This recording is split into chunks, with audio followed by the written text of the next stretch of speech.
Abu Sa'id radıyallahu anh rivayet kılıp atat. Peygamber sallallahu aleyhi ve sellem aytdı deydi. İnne min da'fel yakin, çınında yakindin alsızlığı, yakin degen imandın en jogorku dengellerinden толук ишеним Аллах Таалага болгон. Ошонун алсыздыгынан айтат. Ан турдин наса би сахатилlah. Адамдарды Аллахты газабына келсе дагы, Аллахтын ачуусу келсе дагы адамдарды разы кылуу дейт. Мындайча айтканда, адамдардын көңүлү үчүн күнөө болгон иштерди кылуу. Бул көп адамдарда көп учурда болот.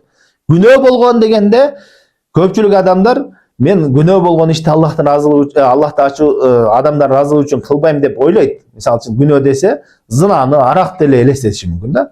Мен адамдар разылыгы үчүн арак ичпейм, зына кылбайм деген. Бирок не? Адам жашоосунда көп, мисалы үчүн тууган уруктар, башкалар, музыка койгон, эркек аял аралаш ушундай отуруш болуп калса, барып ошол тууганыңдын көңүлү үчүн отурасың, чынбы? Ошол жерде отурган болсоң, бул не? Аллах Таала арам кылган.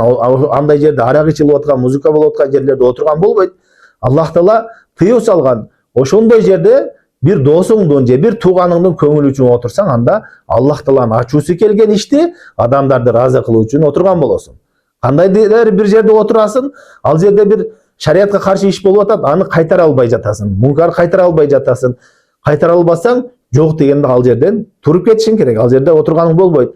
Демек, эгерде ошолордун көңүлү деп отура берсек, анда биз Аллахтын газабы келе турган иштерди адамдарды ыраазы кылыш үчүн кылып атабыз. Айтат, бул имандын алсыздыгынан, якиндигинен адамдар Аллах Тааланын ачуусу келсе дагы адамдарды ыраазы кылыш үчүн бир иштерди кылуу дейт.